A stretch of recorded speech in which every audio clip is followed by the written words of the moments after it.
tidak ada habisnya untuk dijejaki. Petualangan saya kali ini ingin mengikuti salah satu aktivitas warga di Kabupaten Bandung. Hari ini saya akan berburu di Kecamatan Cimenyang. Tapi kelihatannya perburuan ini tidak akan mudah. Karena yang mau kita tangkap ini kecil tapi lincah sekali. Ikuti jejak saya, jejak petualang. Kegiatan berburu ini tidak dilakukan setiap hari. Hanya dilakukan saat dibutuhkan karena manfaatnya yang dipercaya menjadi obat. Ada mana Kang? Satu. Iya, kemana dia? Ih, manjat! Kang! Aduh! Ini. Datang. Aduh! Mana?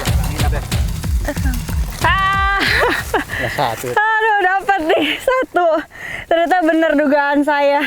Nggak mudah buat ngedapetin dia. Jadi ini nih yang kita cari-cari. Kadal kebon ya, Kang? Iya. Kadal kebon. Kebon. Lincah banget dia. Bukan cuma ukurannya aja yang kecil, tapi larinya cepet. Ayo simpan dulu, Kang. Kadal hidup pada berbagai jenis habitat, seperti pepohonan, di atas tanah, maupun di dalamnya. Tempat yang lembab, bersemak, dan berumput menjadi tempat yang paling disukai. Kadal merupakan kelompok reptil yang termasuk dalam subordo Sauria. Dengan karakteristik tubuh bersisik, licin, lidah panjang, ekor panjang, dan berkaki 4 mencapai 22 cm.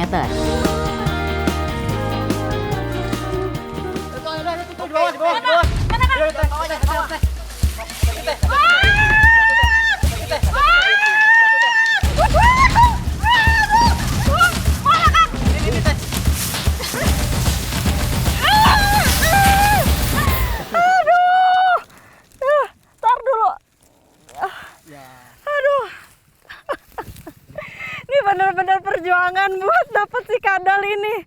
Karena emang dia sukanya di tempat yang banyak rumput-rumputnya, baik di tempat yang terbuka maupun yang di bawah pepohonan. Aduh, saya sampai guling-guling demi kamu. Aduh, iya Kang. Iya. Bergabung sama teman-teman kamu. Masuk. Iya, tutup Kang. Aduh. Cari lagi deh. Oke. Yuk. Baru 2. Kita baru dapat dikit, jadi kita mau cari lagi. Ini kira-kira aku bakal ketemu apa lagi nih, Kang? Kegesitannya membuat kami butuh usaha untuk mendapatkannya. Kesabaran juga diperlukan, karena tak jarang kadal lari dan menghilang dengan cepat. Reptil ini pandai memanjat pepohonan, tebing batu, atau bahkan dinding tembok yang tegak dan kasar hingga ketinggian sekitar 8-10 meter. Kang, itu Kang, itu bukan.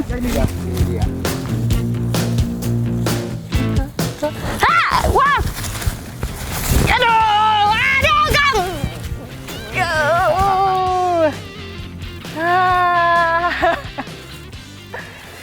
Lincah banget ya dia nih. Saat ini, reptil bersisik ini terdiri dari sekitar 40 suku dengan bentuk tubuh, warna, dan ukuran tubuh bervariasi. Sebagai binatang berdarah dingin, kadal tidak dapat bertahan terlalu lama di tempat yang bersuhu rendah. Sinar matahari adalah salah satu sumber energi mereka untuk beraktivitas. Wah, lincah banget.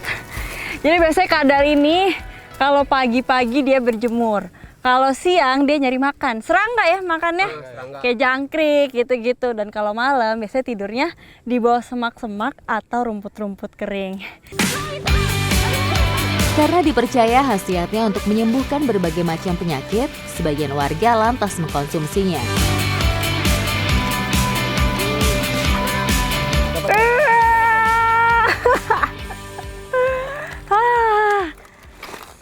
Emang nih saya jadi berasa dikadalin sama kadal. Tapi jangan salah, walaupun dia kecil tapi manfaatnya besar buat kesehatan. Tapi tetap nih harus kita olah dulu ya, baru bisa dikonsumsi. Jadi kita mau olah dulu. Ikuti jejak saya, jejak petualang.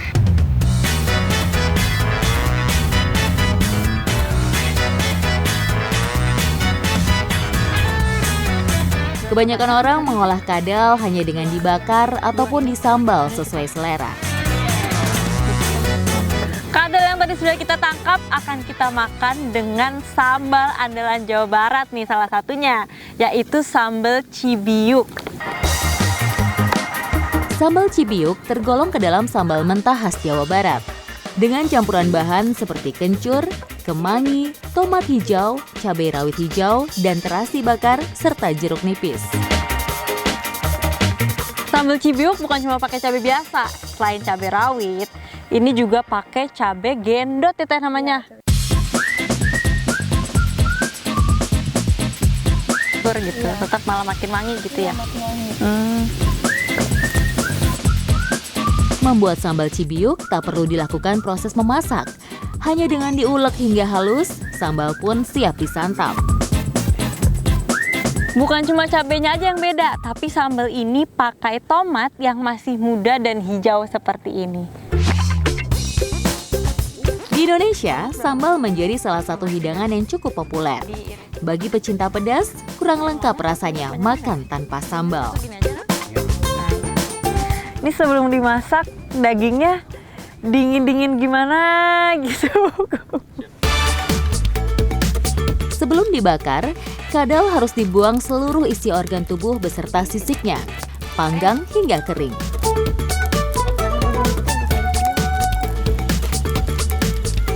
Ini kalau bentuknya mirip sama leher ayam ya teh? Ya. Hayu. Mirip sama belut. Mirip belut juga, iya. Bentar, aduh, cocok sambal dulu lah ya. Sambalnya pedes. Kok dagingnya ini lembut, mirip sama daging paha ayam. Enak juga ternyata. Pedes-pedes enak kan? Kadal diyakini mempunyai fungsi yang mirip dengan hormon testosteron. Kadal juga berkhasiat sebagai pereda otot paru-paru yang sedang tegang akibat kurang pasokan oksigen. Daging kadal ini punya banyak sekali manfaat untuk kesehatan. Salah satunya bisa untuk mengobati asma. Udah enak, bermanfaat juga. Ikuti jejak saya, jejak petualang.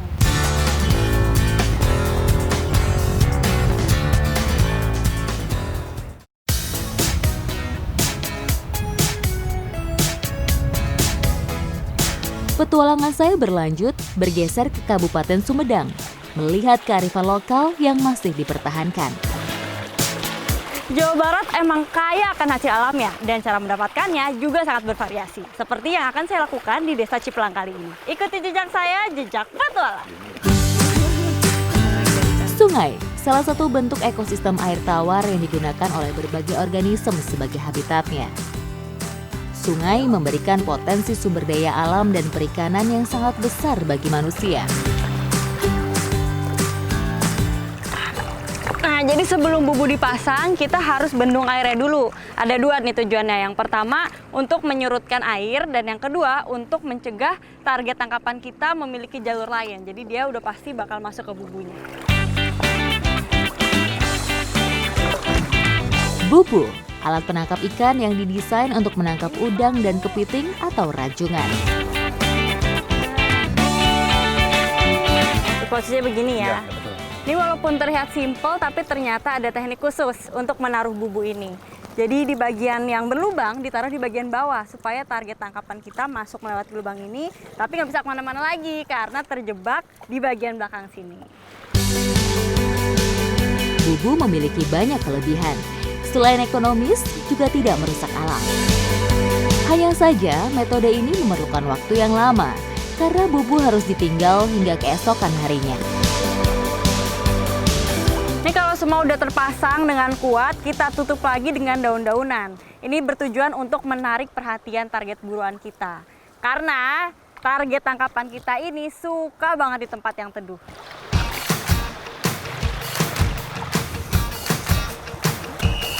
Pemasangan bubu ini biasanya dilakukan sore hari. Setelah ditinggal semalaman, paginya langsung diambil karena mencegah target tangkapan kita mati. Jadi berhubung ini sudah terpasang dengan kuat, kita mau langsung ambil bubu yang sudah dipasang kemarin ya Pak? Iya, betul. Ayo Pak, ayo Bu. Nah ini nih, bubu yang sudah terpasang semalaman. Tapi yang namanya bermain dengan alam, kita nggak tahu isinya bakal banyak atau dikit. Tapi semoga aja isinya banyak.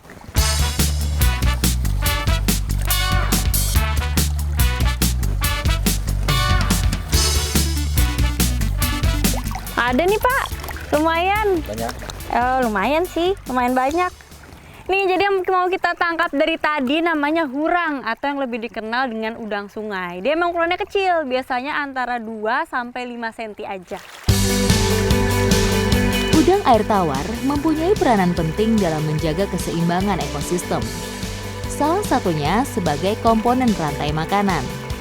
Udang berperan sebagai pakan bagi hewan akuatik yang lebih besar seperti ikan dalam rantai makanan. Udang memiliki banyak nutrisi yang sangat baik bagi tubuh. Tak heran hewan kecil ini yang paling banyak dicari oleh warga. Hurang ini akan kita olah menjadi masakan khas Desa Cipelang. Mendingan langsung kita olah ya. Boleh. Ikuti jejak saya, jejak petualang.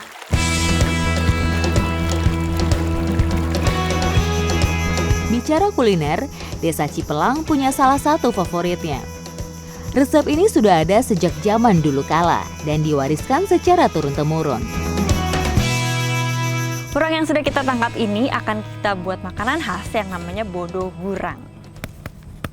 Oh, ternyata ini dalamnya nggak cuma hurang, tapi banyak juga ikan kecil-kecilnya. Bodo hurang memiliki arti botok udang. Merupakan makanan tradisional masyarakat Sunda yang dibuat dari hasil fermentasi udang, nasi, dan rempah-rempah. Jadi bodo hurang ini adalah udang yang sudah difermentasi. Cara bikinnya pun mudah, yaitu cuma dicampur beberapa bahan, lalu didiamkan selama beberapa saat. Pertama kita campur dulu dengan air panas ya Bu? Iya, ambil.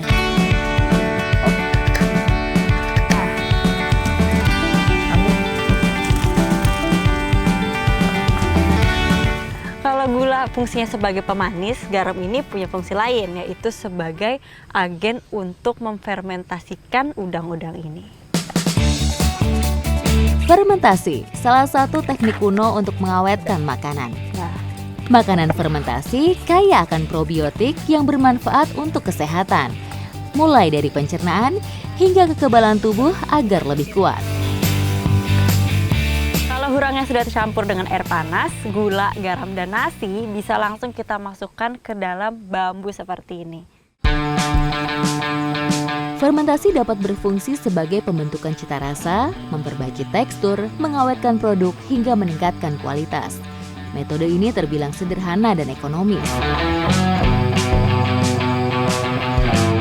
Kalau sudah tertutup rapat seperti ini, tinggal kita tunggu berfermentasi selama 1-4 minggu ya Bu. Nah, tapi saya juga penasaran gimana sih rasanya bodo hurang yang sudah jadi. Ibu udah bikin ya Bu? Iya, udah. Boleh dong Bu. Saat fermentasi berlangsung, terjadi proses berubahnya karbohidrat seperti pati atau gula menjadi alkohol, asam, atau gas. Maka dari itu, gula menjadi salah satu bahan paling umum yang digunakan dalam proses fermentasi. Ini kalau dari aromanya mirip sekali dengan lahang atau fermentasi gula aren. Tapi ini masih belum bisa kita konsumsi, harus kita masak dulu. Setelah proses fermentasi selesai, bodo hurang biasanya ditumis kembali dengan menambahkan bumbu lainnya. Aduh panas banget ini.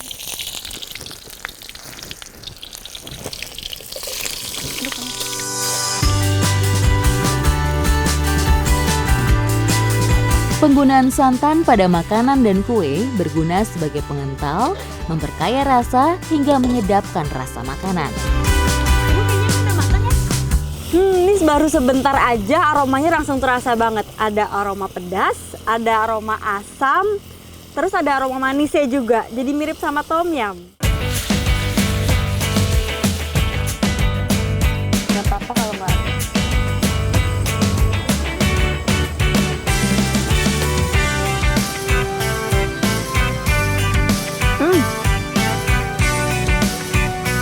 Ini rasanya lebih cenderung manis, tapi ada sedikit rasa asamnya. Dan kalau teksturnya, ini mirip banget sama kari kental. Nah Bu ya. Dengan cita rasanya yang cukup unik dan gurih, bodo hurang ini sangat cocok untuk disantap bersama nasi putih hangat. Hasil dari proses fermentasi membuat aromanya pun begitu khas dan kuat. Bodo hurang ini bisa dimakan dengan apa aja. Bisa pakai nasi, bisa ditambah dengan lauk apa aja. Dan kali ini saya mau pakai ikan kecil-kecil yang tadi kok tertangkap di dalam bumbu ya Bu? Iya. Ayo Bu, diambil ikannya.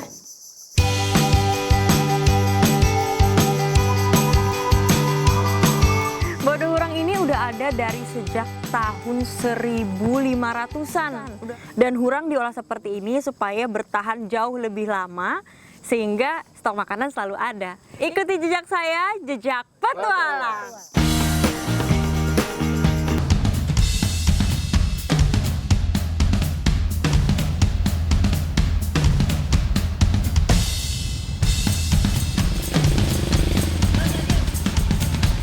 Petualangan saya masih menjejaki Kabupaten Sumedang untuk mencicipi salah satu kuliner yang ada di Desa Pasir Rengit.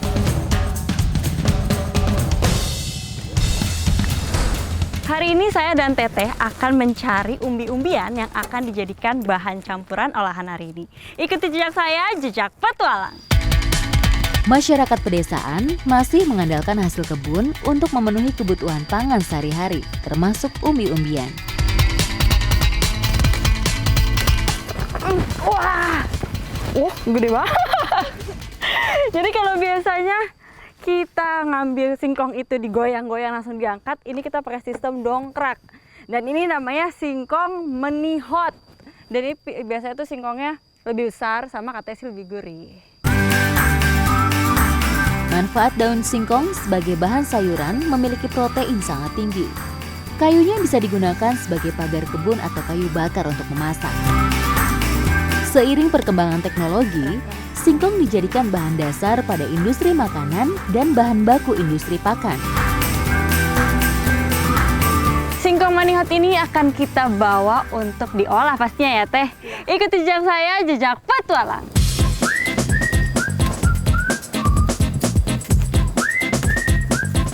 Kelihayan masyarakat Desa Pasir Rengit dalam mengolah makanan tidak perlu diragukan. Banyak inovasi makanan lahir dari kreativitas mereka. Ini dia salah satu bahan yang tidak biasa dalam pembuatan oncom ini, yaitu singkong. Tapi sebelum bisa digunakan harus dibuat ampas dulu ya Teh. Jadi harus saya parut dulu. Desa Pasir Rengit terdapat usaha pembuatan oncom yang sudah dilakukan secara turun-temurun. Sangat terkenal karena memiliki cita rasa yang enak. Oncom ini berbeda dengan oncom pada umumnya yang menggunakan ampas tahu sebagai bahan dasarnya. Oncom khas Pasir Rengit ini menggunakan ampas ketela dan kacang tanah. Singkong yang udah diparut harus kita peras airnya, karena kalau enggak nanti dia cepat basi ya Teh. Iya.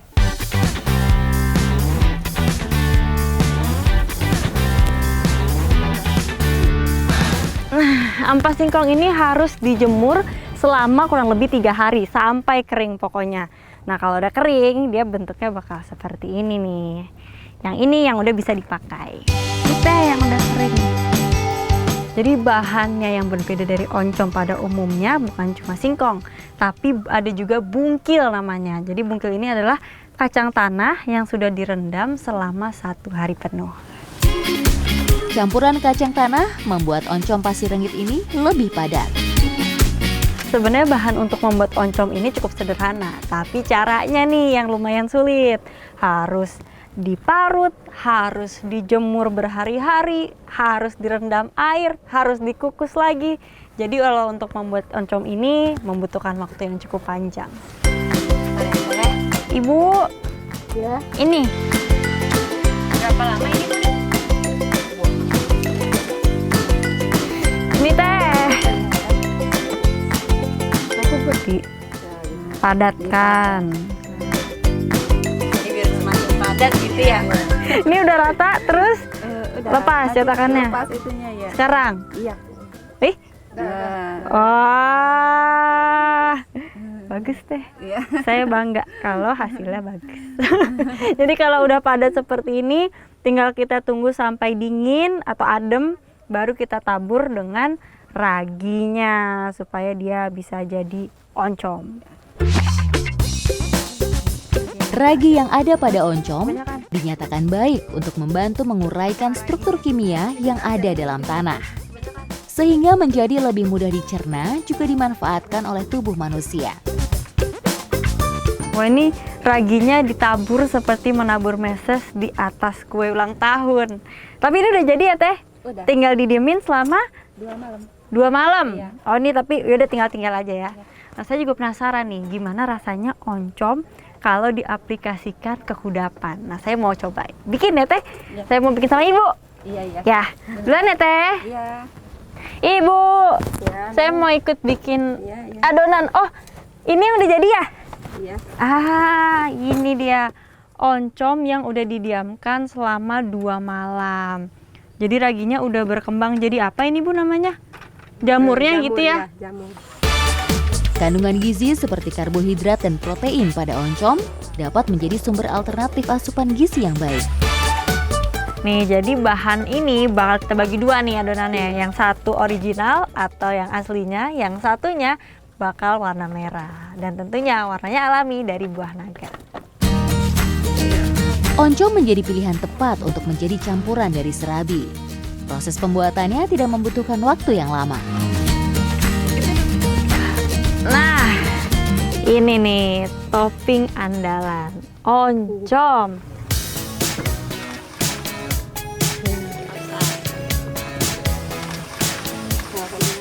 Ih, keren banget warnanya Bu. Bagus. Serabi oncom yang udah matang, mau langsung kita coba.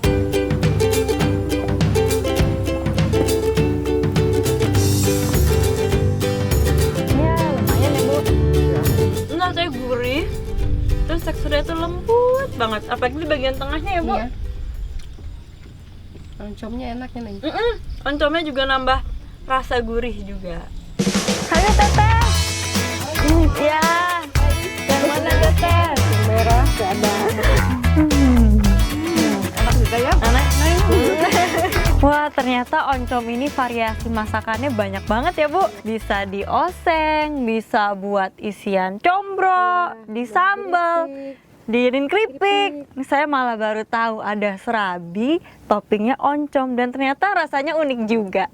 Ikuti jejak saya, jejak petualang.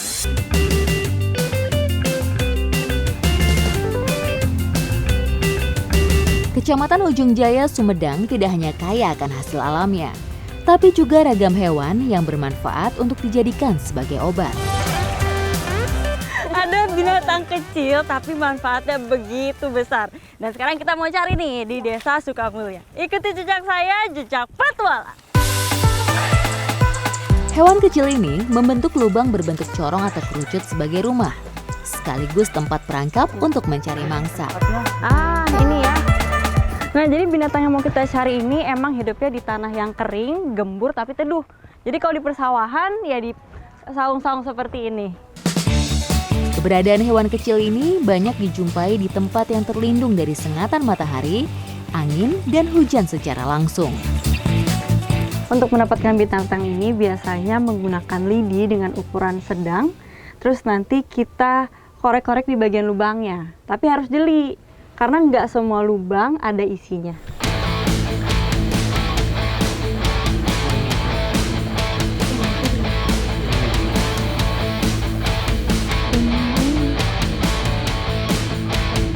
Ada nih Bang. Nah, jadi ini nih si kecil yang kita cari dari tadi, namanya undur-undur. Ini emang dia ukurannya kecil sekali. Kalau yang kecil biasanya sebesar semut, paling besar ya paling sebiji semangka. Dan biasanya mereka ini berdekatan dalam jumlah banyak, bahkan bisa sampai puluhan. Dinamai undur-undur karena hewan mungil ini hanya bisa berjalan mundur. Undur-undur tanah sebenarnya adalah larva yang kemudian akan membentuk kepompong. Setelahnya menjadi serangga bersayap yang mirip capung. Meski berupa larva serangga yang kecil, Banyak orang mencari undur-undur karena dijadikan salah satu bahan obat herbal. Walaupun undur-undur ini kecil, tapi manfaatnya besar dan banyak sekali. Salah satunya bisa ngobatin diabetes, karena dia bisa ngurangin kadar gula darah dalam tubuh. Neng, mau coba? Coba. Yuk. Ini langsung dimakan aja. Ini karena emang dia kecil, jadi nggak kerasa rasanya, teksturnya juga nggak kerasa ya, Neng? Iya. Ini kok tadi saya udah coba makan undur-undurnya langsung. Undur-undur ini sebenarnya bisa dimakan dengan berbagai makanan nih. Nah, sekarang saya mau coba salah satunya. Ikuti jejak saya, jejak petualang.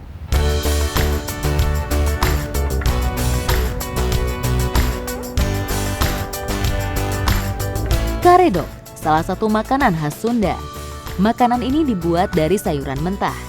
Jenis karedok pun bervariasi sesuai selera. Kalau biasanya lenca dijadikan lalapan, di Desa Sukamulya ini ternyata lenca bisa menjadi bahan utama suatu olahan. Nah, masakan inilah yang nanti bakal menjadi pendamping undur-undur yang sudah kita ambil. Ikuti jejak saya, jejak petualang.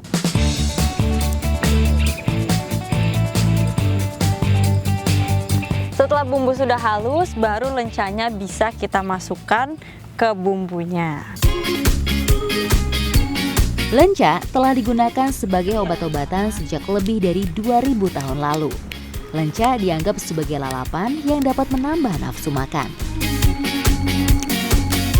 Berbeda dengan teknik mengulek bumbu, saat lenca dimasukkan, kita cukup membuat lencanya pecah aja. Jadi nggak boleh sampai halus, apalagi sampai hancur. Sebelum dikonsumsi, undur-undur harus disangrai terlebih dahulu.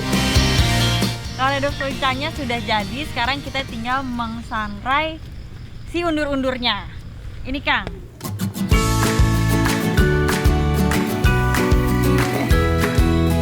Ih, dikit. Ini saya berasa lagi main masak-masakan, soalnya yang lagi disangrai kecil-kecil banget, hampir nggak kelihatan. Tapi emang kita nggak boleh makan terlalu banyak undur-undur dalam sehari, karena dikhawatirkan bisa membuat drop gula darah.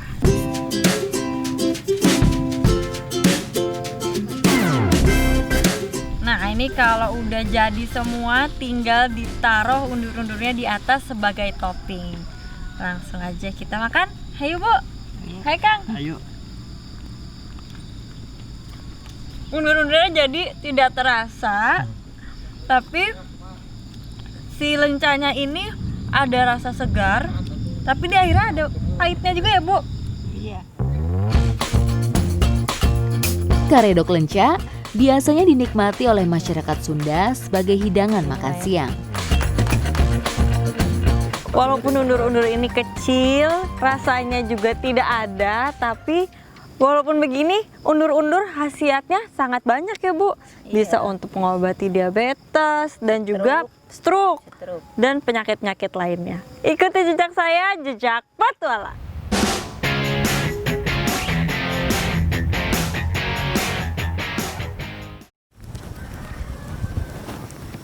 Hai sahabat petualang, ingat 3M. Memakai masker, menjaga jarak, dan menjauhi kerumunan, mencuci tangan dengan sabun di air yang mengalir.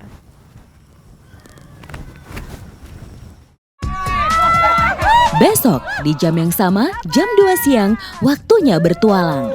Kelihatan, lihat ini giginya. Mangrove Jack, saya baru kali ini lihat Mangrove Jack ditangkapnya pakai tangan. Aduh, giginya besar-besar.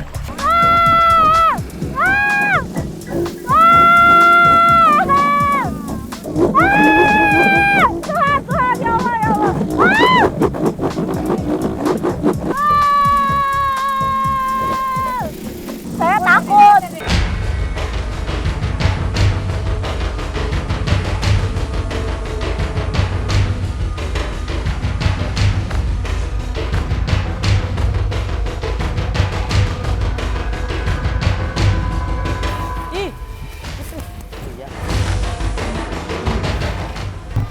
Oke, ini jenisnya kobra. Nah, lazimnya biasanya di Jawa disebutnya ular sendok.